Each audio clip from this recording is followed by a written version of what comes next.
I hope you guys. I want to say what's up to everybody. As you come in, say hello and please put a hit that like box or like button as you come into the chat. Let me know what city you guys are coming from. I don't plan on being here for long, but I was really thinking about something tonight. I was thinking about a topic that my wife and I have discussed a few different times in this space. I guess they call it the manosphere now, and the manosphere is kind of interesting. It's an interesting place where, and I follow some of the sites just to see what people are thinking and what people are saying, and there seems to be a lot of frustration with women. I don't give me a yes or no if you've kind of noticed that there are segments of men that are really really mad at women, and then segments of women that are really really mad at men. And it's interesting. I mean, I'm concerned about it obviously because I am a member of the Black community and I care about the Black community, and I don't like gender wars. I don't think any community is really going to prosper when the men and the women are mad at each other. And I don't think that this manosphere phenomenon is necessarily pervasive, right? I don't think it's as big. I think they're loud, but that doesn't mean they're necessarily the, how to calculate says, they're not the majority. And so I wanted to lay out a couple of perspectives on this. Especially for the guys that are tempted to kind of go along with the rhetoric and everything else, and just kind of give you a perspective on it, because I was thinking about this, right? Because I'm not even really here to debate it. I'm just here kind of thinking about it openly in hopes that maybe this perspective will help and support somebody in terms of developing your point of view. So give me a guess if it's okay if I go a little bit Uncle Boyce on this. And then also I'm actually going to invoke some economic theory into this with a concept called supply and demand. Supply and demand. Supply and demand is an age-old economic concept that basically kind of says that everything has a market. And just the same way you have a grocery store, that's a market. You have the market for used cars, or you have the stock market. A market is a place where there is something supplied and then there's something demanded. And so even when you go to the club is a dating market. You go there, you're looking for, you're a man looking for a woman. Women are there looking for a man. You say, here's what I got, here's what you got. Let me have what you got, and you take what I got. And what's interesting about a market, here's where I'm going with this, is that sometimes if you are complaining a lot about the market, that kind of might say something about your ability to compete in that market. Like, so let me give you an example. Let's say that I go out and I want to get a job, right? And I'm sitting there and I'm like, man, I've been applying for jobs, and these companies, they suck. They don't want to hire nobody. They don't want to give a brother a chance. This ain't right. They don't want to, I went in there. I told that man I would work a whole 8 hours a week, and he don't want to hire me, talking about he wants 40 hours a week. He wants too much. And then he wants me to have a high school diploma. I got a GED. That should be good enough. What are you talking about? You want a college degree or a master's degree? I got the GED. That's good enough, right? So a lot of times when you complain about a market, here's what I'm getting at. When you complain about a market, sometimes that unfortunately speaks to your inability to compete in that market, right? So where am I going with this? Well, because I see a lot of conversation about high value man and high value woman. And I'm gonna tell you, and I guess that came about when Kevin Samuels was talking a lot about that. RIP to Kevin. I didn't dislike everything Kevin said. I know people maybe expect me to hate everything he said. I don't hate it all. I didn't love it all. It was just there, And I will say this too. I found out later, after Kevin kind of blew up, that he'd done a video about me and was actually supportive of me. So for that reason, I don't think he was a terrible guy in every way. However, what made me a little uncomfortable was this sort of monetization of disrespecting Black women that would kind of come out of it when you're expressing your own frustrations. So for example, like you can let a woman know that you don't agree with her dating approach without saying you're going to die alone. Fuck it, you're going to die alone. I don't think that was cool. I thought that was kind of mean, because I know women who really are going to die alone. And it's not because they're bad people or made terrible choices. It's because there is a statistical imbalance between the number of marriage eligible Black men and the number of marriage eligible Black women. This is why I talked to you all about what hip hop has done to a lot of your men. It's turned a lot of your men into 40-year-old little boys. You run into men that are 40, living with his mama, sitting around smoking weed every day, and don't want to go like build anything, because he's still trying to be a rapper and he's like old enough to have grandkids or whatever, right? So a lot of A lot of that conversation I think could have been done differently. That's just the honest to God truth. But then again, though, we know that women are not perfect. Everybody knows that, right? So give me a yes, just so we don't get caught up in believing this is a pro man or pro woman conversation.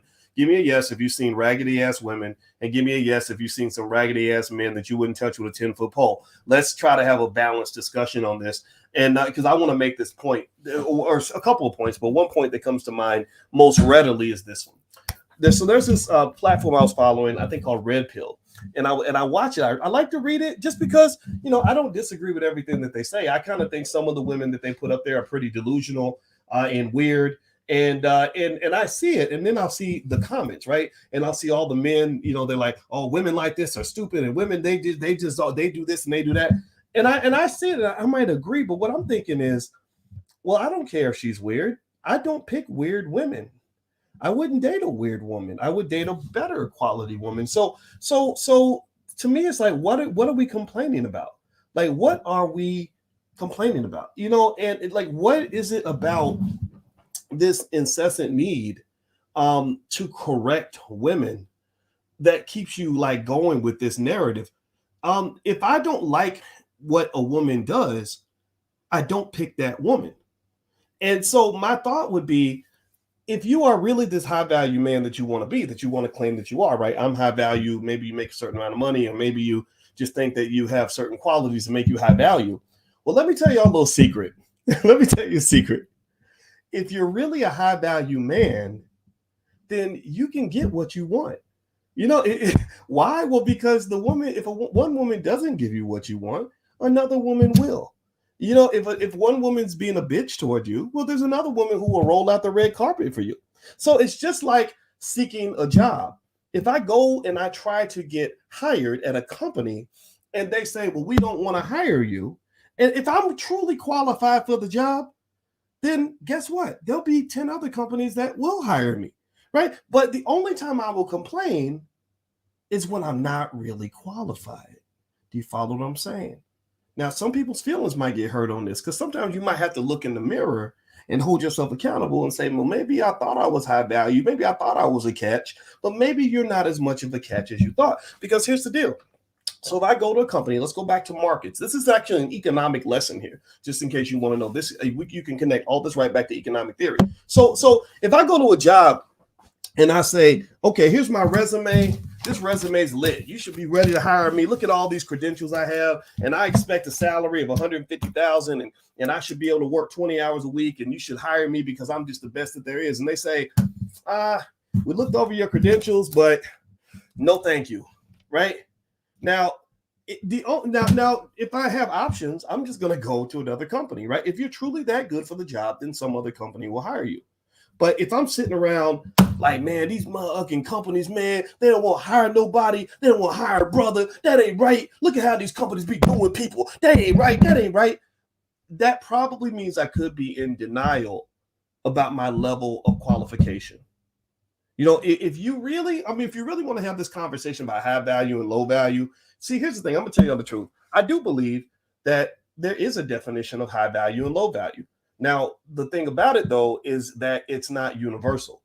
It's in the eye of the beholder, right? And this is where I did disagree with Kevin on certain issues. Like when Kevin said women over 35 are leftovers and nobody wants you, I was like, that's not true, because when I was 45, I refused to even date a woman below 35 because I wanted a grown-ass woman. Because I know that there's a lot of hot-ass 40-something-year-old women that are gorgeous, that are prettier than some of the 25-year-olds. And then on top of that, they got maturity and intelligence to go with it. So who the hell would you be to tell me that every man like me, every high value man, I don't know if I'm high value. I got a PhD and I've made millions of dollars. So I'm sure I'm high value to somebody, and I take good care of myself. So I'm sure I'm high value. I'm high value to my wife, right? Then that's all that matters, right? So as a high value man, I was a little taken aback. Like, wait a minute, hold on, wait, don't tell me that every woman over 35 is garbage, because you can't speak for me. That's not true.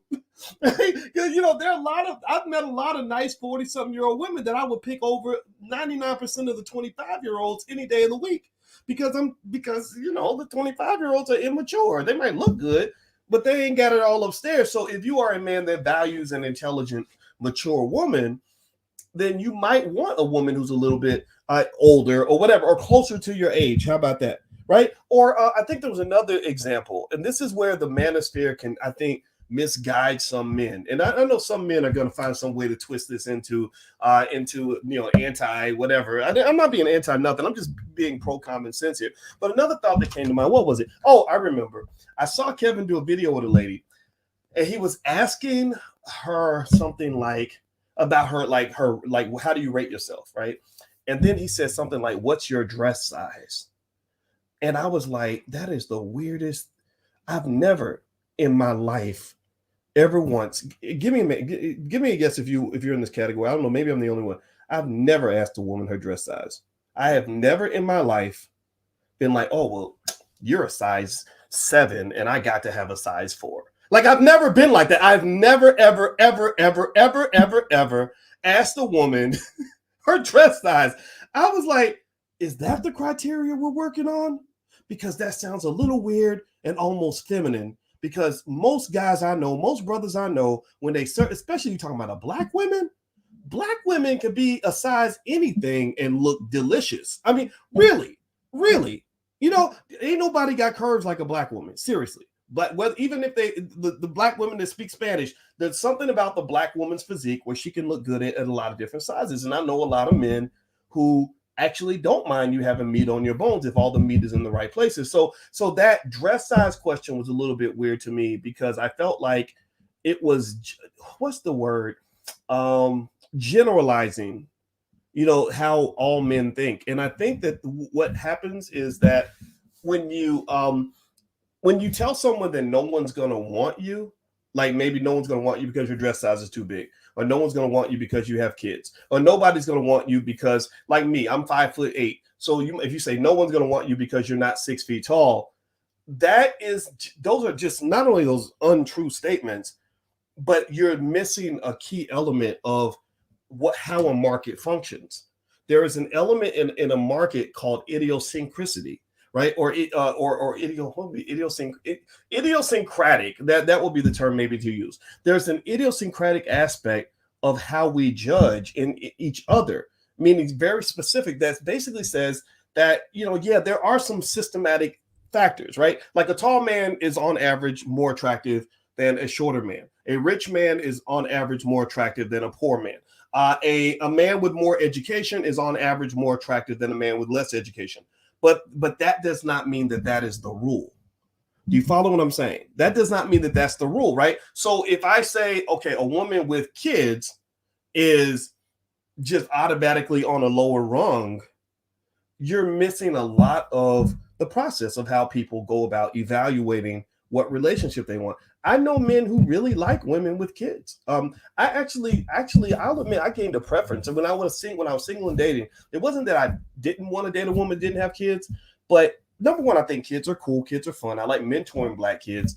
And also I found that women with kids, they tended to have a type of maturity and discipline that women without kids had not yet developed. Having children kind of makes you grow up and evolve a little bit. Like when I had my daughter, I became a different man. I was much harder working. I was much more responsible than I was when I didn't have kids.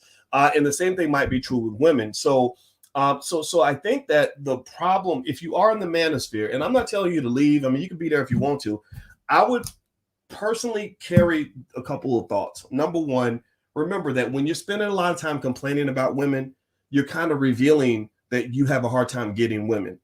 Because men who can really attract women don't have to complain a lot because if one woman doesn't give you what you want, you just pick a different woman. You pick a better woman.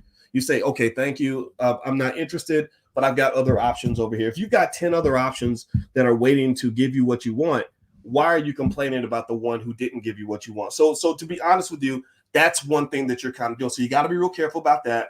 And I think also the generalization it's just not accurate, like especially when we have these conversations about kids. I think you have to be cautious about the kid conversation because kids are sensitive and kids didn't ask to be put in the situation that they're in. And when you talk about black children like they are just a complete liability, like they're just worthless, I just don't think that's necessary, right? I think you can just say, you know, I prefer not to be with somebody with kids. I want to have my own. So, I'm not interested. That's all you got to say. You don't have to say, well, you're low value because you have children, because what you're really doing is it's not a mature conversation, because you're neglecting all the complexities that happen in relationships that cause men and women to get into situations where you got kids with somebody that you're not proud of. And remember, the same way you have women that have kids. I mean, I've seen it too. Like they talk about women when they're in their 20s dating the thugs and chasing the bad boys, and then they have kids with the bad boys, and then they want to go after the nice guy when it's time to get married. Yeah, I've seen that happen. It's life, right? But then also remember, you have men who have kids with raggedy ass women, right? Crazy ass babies mamas. And next thing you know, he's in his 30s with a criminal record, a bad credit score, a bunch of student loans, a bunch of STDs, and 3 kids with 3 women. But he's feeling like he's a high value man, when really maybe you're not as high value to everybody as you might think you are. So this is not gender specific. This is not gender specific. So really, if you really want to understand how to compete in any market, whether it's dating or jobs or anything, there's a point where accountability is a requirement. There's a point where accountability is necessary. If you can't hold yourself accountable and say, gosh, man, these women are pissing me off. I'm really stressed out and frustrated. I can't get them to do what I need them to do. Well, that probably means that you need to pick differently. Maybe the women that you're selecting are women who have better options than you. That's another thing. If a woman is not willing to give you what you want, it could be either because she's not qualified to do it, which means you pick somebody better, or it might mean that you're just option number 6 and you're ranked number 4 in her hierarchy of all the men that she could be with, and you're mad because you're not ranked number 1. You're mad because you're not the apple of her eye like you think you are, because maybe you've never taken a minute to look in the mirror and realize maybe that you're not offering everything you can offer, right? So again, go back to the job analogy. If I go to the job and I say, I have a college degree. I'm willing to work 20 hours a week, and I'd like to make $300,000 a year. And the company says, no, thank you. I could sit around and bitch and moan and complain and say, damn it, this sucks. These companies ain't right. What the hell's wrong with these companies? See, they keep passing up on good employees, right? But maybe you're not a good employee. Maybe they're rational. Maybe their thinking is very logical to say, you're not bad, but we have people back in the back with PhDs and law degrees who are willing to work 40 hours a week, who don't want 300,000 a year. Maybe they only want 150, right? So you have there's an honesty that the market brings to you. That's the point. There's an honesty it brings to you, and I guess if you want to just sit in a group of people and complain about what you're not getting, there will always be people that will sit with you and complain with you. Misery always loves company. If you have lost or you are a loser, there will always be other losers willing to sit with you and bitch and moan and complain all day long. But if you want to go into the space of winners, in my view, typically tend to be people who are ready to do the work, who are ready to be accountable. So, I think the same thing is true with and you could use it on either gender. If you're a woman and you think all men are garbage and all men are this and all men do that and whatever, then that means you haven't taken the time to think about the type of men you're picking. It might mean that maybe you're not thinking about what you're offering men when you bring them to the table, or maybe you're so concerned about being called a pick me that you don't understand that quality men want to be around women who treat them well. And so men are not selecting you, or they're walking away from you, and you're upset about that because you can't compete with whatever options that man has. I can remember, actually, now that I'm thinking about this, I'll tell myself for a second. I remember before I married my wife, I became more of a high value man, right? Because I had some money and and status and all this other stuff, and so I met women. I would meet different women, and they would just some of them would shoot their shot, things would happen or whatever. And I remember there would be times where, if you were to try to define me and say, is Boyce a good man or a bad man? Well, there might be one woman who says, oh, Boyce is a great guy. He's really nice. He'll bring you flowers. He'll call you every day, and he'll really be kind to you, right? My wife would say that, right? Because I'm very, very kind to my wife, because she was the number 1 draft pick in my mind. But there might be another woman who says, oh, Boyce ain't shit. Boyce is mean, and he don't call you. He don't give you no attention. He don't do blah, blah, blah, blah. Well, that's because that woman may not have been my number 1 pick. Now, she might be somebody else's number 1 pick, right? So I wish her well, but everybody can't be everybody's number 1 pick. I believe people treat each other differently based on whether you are a fit, right? So if you think about the woman who looks at me, who might reflect on me and say, Boyce was just he wasn't nice. He didn't do nothing for me. He never took me on no trips, whatever, right? Because I was flying all around the world, right? There were women I've dated that you would never know about because I wouldn't even go in public with them or anything or do anything with them because I wasn't that interested, right? So my best advice to those women would be find a man who values you at the level that you'd like to be valued. And there probably is somebody out there. It just wasn't me. And also, it may not even be a matter of your lack of value. It may just be a matter of the fact that the person is occupied. Maybe when I met you, I was thinking about my wife and she became ranked number one. She was the instant number one draft pick. So all the other draft picks went down in the hierarchy because I'm focusing my energy on this person. So I think for a lot of men, that same thing might happen. You might look at a woman and say, oh, these women do this, or these women do that, or these women won't do this, or these women won't do that. But maybe she's just thinking about somebody else. She's either out of your league or she's not interested in you. And the best move for you to make is to keep it moving. Like you keep it moving. And people who have options who are truly high value, if you're truly high value, you can always find somebody who will see your value. Right? If you're truly high value, then you'll always be able to find somebody that will see your value. If you cannot find someone who will see your value, then you probably weren't high value like you thought you were. Right? That's just the truth. And again, I'm thinking about this in terms of markets because that's what all we studied. When I was doing my doctorate in finance, we studied how markets function and stuff like that. And sometimes you might have just a bad market. Maybe you just haven't met that person that you're supposed to meet because nobody, people don't know you exist, or maybe you haven't been out enough or whatever. But I would tell you this, I think the worst thing a person can do is spend a lot of time being frustrated over somebody who really don't want you. And that's true not just for the women, but also for the men. So when I see the men in the manosphere, I see a lot of pain. I don't understand, why you would do podcast after podcast explaining to women what they're doing wrong when they reject you, like why they're going to end up lonely because they didn't decide to be with you. And I'm like, well, who cares? Like, why do you feel it is your job to make sure that these women are able, or don't die alone, or don't grow up and or grow old by themselves? Like, what is that? Why is that your concern? And that's the interesting thing too, is I would hear people that would say that, well, what we're doing is we're holding these women accountable. I'm like, why? Like, why? What, are you their father? Like, what is it? Why is it your job? Maybe they're happy. Maybe this woman's happy being by herself. Maybe it's her and her vibrator and her, she's reading, she got good books, a vibrator and a great job, and she's happy with that. Maybe, maybe that's the life she wants. Leave her alone and go find somebody who is interested in you, right? That just, really, so I want y'all to pay attention, right? When you go watch some of the videos, I want you to see how many times you will see men that are like in this almost instructor mode. Like I'm teaching these women that their strategy in dealing with men is going to lead to bad outcomes. Okay, who are you doing this for? Like, really, what is it? What are you? Why? I don't. If you are not, I can tell you, like everybody else on this earth. How many of y'all in this room? Give me a yes and admit to me. How many of you have been rejected? Ever been rejected by somebody who just didn't want you? You didn't understand why. How many of you have ever been rejected by somebody where you knew you'd be great for them, but they just weren't interested, right? Maybe she was chasing the thug. I once was really madly in love with a woman who literally started dating a guy who killed people for a living. I kid you not. She literally, because she was so caught up in the bad boy, she literally started dating a guy who went to prison 12 years for murder. It's very heartbreaking. It's very sad. Or women, same thing.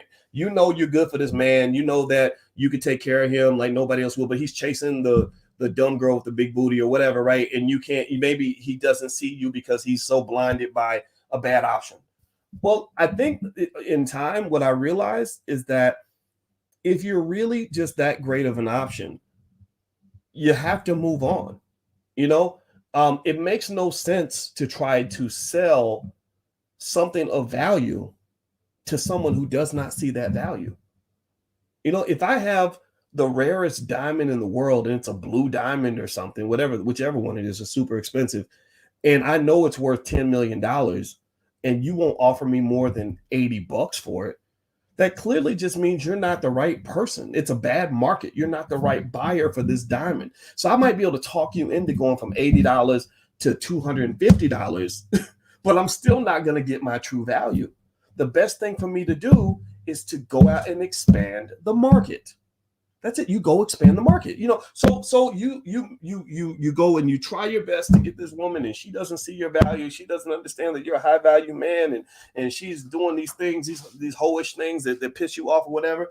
Well, if you're a high value man, then go find a woman who values a high value man. Like I was the guy who spent a lot of time in the library.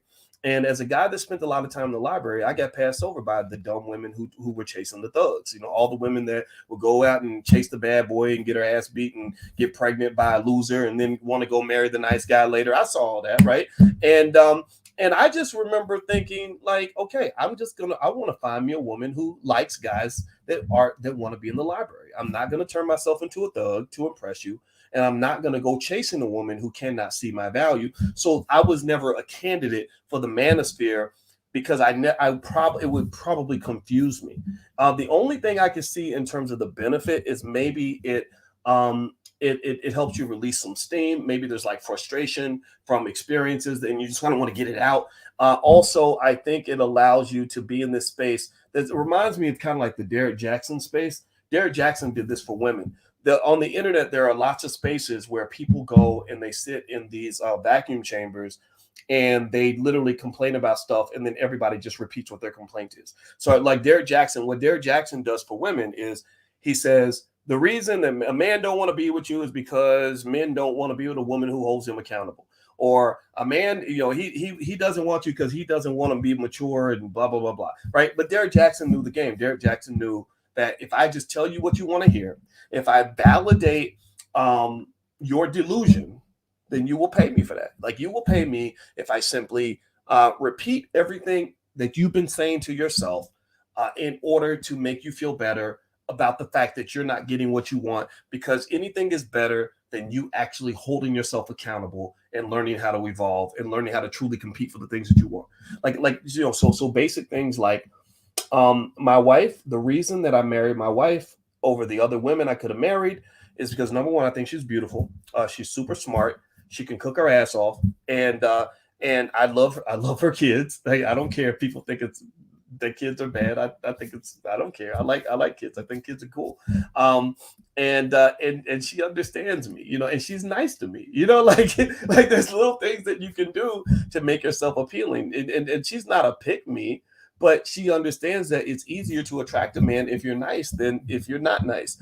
And so, but then again, though, maybe some men like it when you're a bitch to them. Maybe if you want to be a bitch, you just go find a man who likes bitchy women. I was never that guy, and so I just really, I don't know. I felt the need to say this because I just kind of feel like the stuff I see on the internet is kind of interesting and confusing and almost, I don't know what it is. I don't know. Maybe it's built around hate or frustration but it's definitely not, especially for the men who do that. I just want you to understand it definitely makes you look weak. It's like if you're competing in a game, and I play, if you play football and you're constantly complaining to the referees, it makes you look like you really are mad because you can't score any points. Right?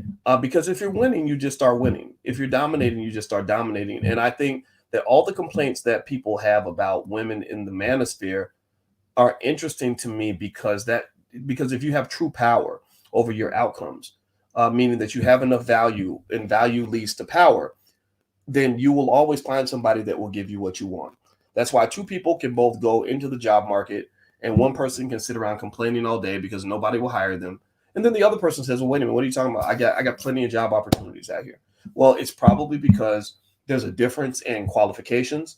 There's a difference in work ethic. There's a difference in how widely you've searched the market. Maybe there's a difference in how well you interview. Like all those things may come into play, and then the people who complain, all they know is how to get mad about it, right? So that just like even when me having this conversation, I'm sure that I'm not even really looking at everything in the chat, but I'm sure somebody's in there complaining and using words like simp or whatever. But I don't know. I mean, you can keep complaining. That's what you do. I mean, and keep being mad, but being mad does not make your life better. Evolving makes your life better. So the last summary point I'll make on this, and then I'll be done with this, is if you run into bad women, get away from them and find good women. There are good women out there. You just have to look. If you run into a bad man, don't say all men are garbage. Just get rid of the garbage men, find you a better man. And the more you work to make yourself a marketable commodity, the more you make yourself into the pick me or the simp.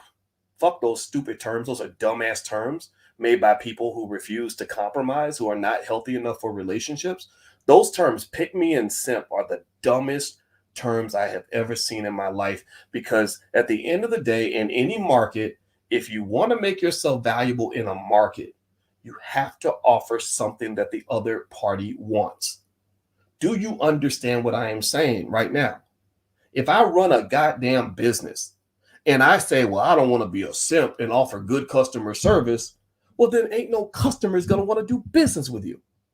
Or if you go into job interviews, you say, well, I don't want to be no pick me, so I'm not gonna agree to work hard. I'm not gonna agree to do anything. I'm not gonna work on my credentials. Then guess what? You'll be unemployed. You will be unemployed. Won't nobody want to be around you. Not good companies. The only time you'll ever get an opportunity is when somebody's going to harm you or exploit you, when they're just as treacherous as you are. So those terms, pick me and simp, are just terrible. It's terrible terminology, because I can tell you, as a married man, marriage ain't nothing but an ongoing negotiation and compromise. You can't walk into things like marriage and have like all this ego and determination to, always get what you want all the time. You'll be divorced in 10 minutes, so you might as well not do it. Just stay single. It's okay to be single. Like, it's okay to be single for the rest of your life. Do it. Right? Everything has a trade-off. But this, and anybody who's worried about that, really, I'm really talking more so to the people who are more led to be insecure about that. Like, oh, I don't want to be no simp. No, I think it's okay to be a nice guy. I think it's okay to be a nice guy. Just don't be nice to everybody. I've always been a nice guy. And yeah, sometimes when you're nice, people hurt you. I have been hurt badly. I've been hurt badly in public. But guess what? Being a nice guy allows me to sleep well at night. Being a nice guy means that I have a lot of people that are appreciative of me being in their life. Being a nice guy means I have people that are loyal to me to the grave, because I have shown up for them when they needed me. So when you talk about those terms, pick me and simp, if you talk about on the female side, where you have these women that'll call a woman a pick me because she wants to cater to men and love the right man and everything else. Number one, if your love is that good, you can't share it with everybody, right? So discernment and boundaries are absolutely critical. And so that would be the mistake I've seen, is when you are too loving to all the wrong people. But when you meet the right person, you better love your ass off. You better show up with your A game, because you're always competing in a relationship. I mean, I still feel like I have to compete for my wife. It doesn't mean other guys might come in my bedroom. I have the incumbent's advantage, but I compete for her every day. Every day, I'll try to remind this woman why I was the guy that she should have picked. Every day, I remind this woman why I'm the best man on earth for her. And she makes it easy for me because she loves me already, as long as I don't mess up too much. But at the end of the day, don't you ever think that you're not on competing on some level, so you can walk around and let your ego cause you to withhold love from other people, which probably comes from some trust issue that you develop because maybe you got hurt. Like a lot of guys who have that whole pimping hoes mindset, like, if we don't love these hoes, usually those are men who fell in love one time and they got their heart broken, and so they see love as like a vulnerability. They're afraid of love, right? So it's like a type of fear that's kind of driving their decision making, whereas the really true strength is the ability to walk back into the abyss of love and know that you might get hurt, and then have the courage to know that you can recover, right? That to me is my definition of courage. It's not to avoid the thing that scares you. It's to face it head on and walk right into it, be a little smarter, and then just know, hey, you know what? If my heart gets broken and I end up on the floor again, I'm going to be strong enough. I know I'm strong enough to pick myself up and recover from it. Okay. So what I would say is, you know, the terms pick me and simp, I think, are very counterproductive, or at the very least, if you're talking about a woman attracting men, I can tell you as a man who I had women that were interested in me. It wasn't hard to find them. I like nicer women more than I like the bitches, right? So the woman that played hard to get, or the woman who withheld love, or the woman who was just kind of a jerk to me, I would pass women like that over, because my wife is a very nice person. She was a quote unquote a pick me when it came to me. She wasn't a pick me when it came to everybody, but she was a pick me when it came to me, and I was a simp when it came to my wife. So when you talk about the term simp, I think that there is something to be said, obviously, about men having strength, right? I think that women are more attracted to strong men than they are to weak men. I think that that is 100% true. But I don't think that being just a brutish, evil, emotionally unavailable person is going to work out for you for very long. There has to be some point where the armor gets taken off. If you're always sort of in this hyper masculine role, then you can be put in that place where you appear to be toxic. And next thing you know, your woman is falling in love with somebody else, and there's nothing you can do about it. So my thought is that, I guess maybe the term simp could be applied if you are being nice to women who don't deserve it. Like, so for example, I've been very mean to women if they were like in publicly. I've had women go on the internet and complain all day for two. There's one lady that did video for years about how mean I was and how much of an asshole I am. And she's right. I was a complete asshole to her once I realized that she was a toxic person and I didn't want to be around her anymore. But as a general rule, I enjoy being a nice person, and I don't. And the idea that that would make someone a simp is just kind of silly, ridiculous, and very immature. So the only thing I could chalk it up to is maybe some of this conversation is being driven by younger men who still haven't learned certain things. Maybe they don't have fathers to kind of help them understand the balance. I think there's a huge fatherlessness problem in the Black community, and so if you're learning manhood from a rapper, they're going to teach you the wrong version of manhood. A lot of rappers die young; they don't live past the age of 50 because they spent years living in a hyper masculine state. They're heavily traumatized. Trauma kills you earlier, and they also, so that might include lots of liquor, lots of drugs, lots of women, and also their lives are a complete mess by the time they're 45 years old. They got diseases, babies, mamas, empty bank accounts, all that stuff. And even, and really the truthful reality, if I was to lay this out there, is that, what made me sad, one of y'all brought up Kevin Samuels. When you bring up Kevin Samuels, it's a mixed bag for me because I think Kevin was such a smart man. And there were times where I did actually agree with him on certain areas. And I felt like, women that disagree with him, I encouraged them to listen, not so much to everything he says, but ask yourself, why are so many men attracted to what he's saying, right? Maybe there's a frustration there. But the thing that was so unfortunate and ironic about Kevin's life was, for some reason, he felt the need to warn women that if you don't listen to him, you were going to die alone, right? It was all about that die alone. That die alone comment made him famous. And so he ran with it. He had a lot of videos talking about die alone, die alone, die alone. He would put the words die alone in the title over and over again. And because he understood the algorithm. He knew that that's what people would be searching for, and it would increase his viewership. And I didn't understand it because I'm sort of like, well, why do you even care? If a woman is making choices that you don't agree with and you're not her father, why do you care? I mean, why do you need to even tell her that? And then what was really sad and ironic about it was that he forgot one important thing, that men can die alone too. Men can die alone too. And so with Kevin, when I saw that he died of a heart attack and he was with a woman that he only met 24 hours earlier, I said, wow. I told my wife, I said, that was my greatest nightmare as a 51-year-old man, is that if I forgot that I'm 50 and I think that I'm 25 and I think that my life is always better by running the streets, laying down with any chick I see, then what happens if I have a heart attack and I'm sitting here with a 30-year-old I just met the day before? She's not going to be the one that's going to be down for me. She's not going to give a shit. She's not, at that point, I'm not there to pay her bills anymore or give her money. She's going to just look at me as some gross old man that she's trying to get away from. And I've seen this happen. There's a whole movie about that, actually. I think it was called As Good as It Gets. And it starred Jack Nicklaus. And he was an old player. He was 60 something years old. And he didn't like women his own age. He only liked like 30-year-olds. And at some point he had a heart attack, and the lady that took care of him was Diane Keaton's character, who was the same age as him. And he was able to not so much not appreciate the young pretty girls. I mean, the young pretty girls are always going to be young and pretty. So there's something to be said about that for sure. but he was able to appreciate a mature woman too, and to see that older, more mature woman, that woman that's closer to your age, or that wife or whatever, she's the one that's really invested in you. Like, so when I went to the hospital a couple of times, I've had to go to the doctor and get put under for just different procedures or whatever.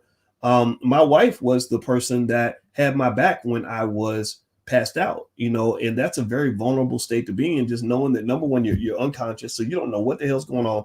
And then two, when you first come out, you can't what's the word? You can't drive yourself home. You're not allowed to do that. Somebody has to pick you up.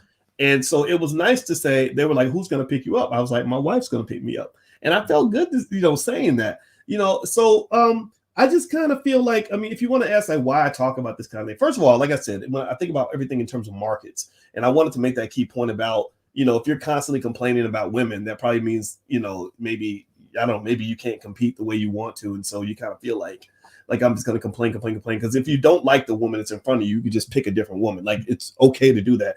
But then the other part is that I feel like there needs to be more conversations where people get a chance to hear from grown men, as opposed to just hearing from men who are frustrated, or men who, think that everything comes down to a woman's dress size or how old she is or things like that. I think that's overly simplistic. I think that Black love, remember, Black love is important because that's the reason we exist. Like, if Black love fails to exist anymore, then our community will die. You can't live without two people coming together and loving each other enough to make a child. And then they also have to love each other enough to raise that child together. Because if they don't, then you have a lot of dysfunctional children who are bitter and hurt because their mama didn't love their daddy, and so they had one parent, not the other, right? So Black love is really important. If you forget about that, then you're going to end up having a really messed up community. So I just felt the need to jump into the conversation. I know people are going to get mad. I know that there's going to be people calling me a simp and stuff like that, and it's okay. I'm all right. I know I'm not a simp. I don't care what people think. And I hope that this conversation helps somebody. And I don't mean to ramble on about it, but I kind of felt like it's important that we just have some balance. So if you are one of those guys that find yourself in that category of being frustrated, believe me, I can join you. I get it. I understand. There's a lot of knucklehead, ignorant ass people out here that just drive you insane. And I got in so much trouble because I don't like the way Lizzo promotes obesity and this hoish behavior. She fulfills the Mammy Jezebel stereotype, to be specific. My wife actually educated me on some of that. And white men love to see that. That's what they'll always pay her, to embarrass the Black woman and embarrass herself and embarrass her community, even though she could just be a great singer who plays the flute. But instead it comes with the whole minstrel show. And I brought that up and white people didn't like it. So of course they painted me as the bad guy, but I stand by every single word I've ever said. So I get it. I don't, there's a lot of things I see that just don't appeal to me. But one of the things I think people should remember, if those guys in the manosphere, is just remember that there's a lot of good Black women out there. There are so many Black women. You have no idea. When I was being labeled as the biggest sexist on earth because I didn't go along with Lizzo's record label and the mass promotion of obesity, which kills millions of people on a regular basis, I did have people that were mad at me, but I had so many Black women who were like, thank you. They were thanking me. They were agreeing with me, and I think that when we talk about what's out there, just know you've always got better options, so when you see a video and you see some raggedy, shallow woman talking ignorant or overly materialistic or just getting on your nerves, that ain't got to be your woman. You don't have to pick that lady. Why are you mad about it? Just walk away. I don't get mad about it. I say, wow, look at that lady. I wouldn't date her. I'm glad I picked my wife. And because I think that when you just kind of generalizing Black women in a category, it just kind of gets messy and it's not fair. And the same thing will be true for women. So the same thing applies to women. And somebody said I'm all over the place right now. And I agree, I am all over the place because my thoughts are all over the place. But at the end of the day, I just really think that, if you really are truly high value, if you really are the high value man that you think you are, you ain't got to prove that to nobody. A high value man always has options. And if you find yourself without options, that could mean that you're not as high value as you think you are, which means that you might need to put some things together. You might have to get your money up. You might have to learn how to make a woman happy. You may have to learn a couple things in the bedroom. You may have to, pick up, find some, or pick different women. Pick a woman that can appreciate the kind of man that you are. But I just really think people that truly have options don't complain about the bad options. They just pick something different. So that's my 2 cents. That's my thought for today. Thank you all for listening. I appreciate it. So I'm out of here, guys. By the way, my website is boycewatkins.com. So I hope you guys will hit the thumbs up button, share, subscribe.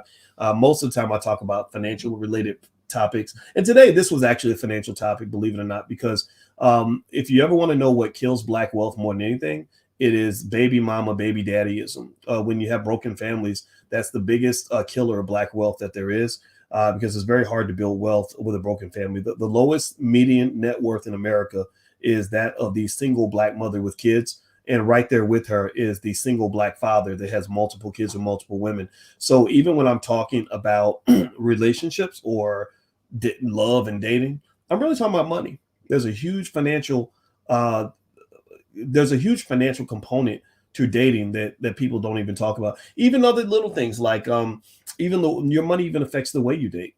When I had no money, I could only go out, with so many women because or over so much time because money mattered. If I took you on a date and we spent $100, that would really set me back. But then when I had more money, I dated different. I didn't care about the money anymore. We could go to whatever restaurant you wanted to.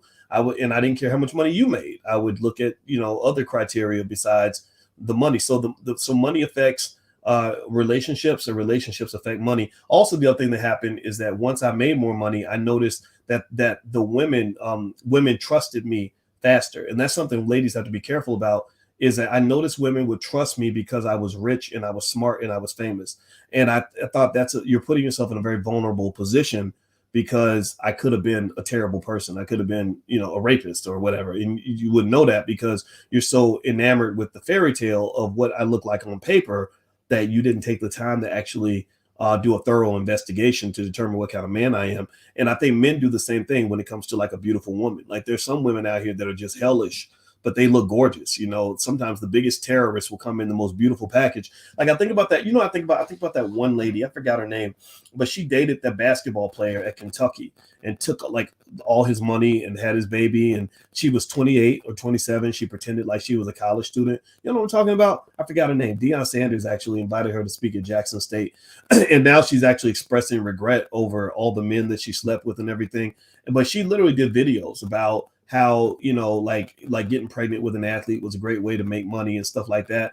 And so the thing is that not only was she bad for the world, but she's bad for herself. Because my thought, Brittany Renner, thank you, Brittany Renner, that's her name. Yeah, I remember thinking this is kind of messed up because you're letting all these nasty dudes in your body. Like you look gorgeous, but I can only imagine just what from a health perspective what that looks like. Because I know some athletes. There was a guy actually that played at the University of Kentucky named Winston Bennett. And Winston Bennett was on ESPN because he didn't brag, but he said he had a sex addiction. And he said he had sex with 90 women a month. 90 women a month. Now, I don't know how that's possible because that's literally 3 women a day. But Winston Bennett literally said he had sex with 90 women a month. So my thought is, if you're talking about picking high value, low value, and all this other stuff, you can't just look at like somebody's dress size or how cute she is. That doesn't make her high value. Like if she is sleeping with dudes that slept with thousands of women, that's just gross. Like that's just. And so I wonder if she changed her perspective because maybe there were some health consequences to letting lots and lots of overly experienced men have sex with you without a condom. Like that does have real consequences. The thing is that's the underbelly of it all. That's the part I think about because I try to think about everything. I think about the things that other people don't think about. So so when you're talking about high value, low value, and you're just talking about somebody's dress size or how much money they make, I encourage you as intelligent Black people, because that's why you listen to me. A lot of people don't listen to me. A lot of people, I talk over their heads, or they think I'm just rambling. They think I'm a square or a dumb old man. Whatever. I don't care. But the reason you're listening to me is because you can appreciate some degree of effort toward higher level thinking. And so I would encourage you as an intelligent Black man or intelligent Black woman to really think about all of that and how that's going to fit into your life. Because if you don't, if you just go for the shallow stuff, like what somebody looks like and how much money they have, you could be creating your own personalized nightmare. You know, I just seen people literally end up in nightmares that would make you damn near suicidal, and they thought that they were living a dream. They thought that they'd actually picked the best option when really they picked the worst option. So that's my thought on it. I'm done. I have nothing else to say. Thank you all for listening. This podcast is on Spotify, by the way. So if you want to listen, just listen in your car or something like that, feel free to look up the Dr. Boyce Breakdown on Spotify or Apple. And also my website is boycewatkins.com. So if everybody could please hit the thumbs up button on the way out the door, I'd appreciate that. Thumbs up, subscribe, notification bell, all that good stuff. I will talk to you guys soon, and have a good day. Take it easy. Peace.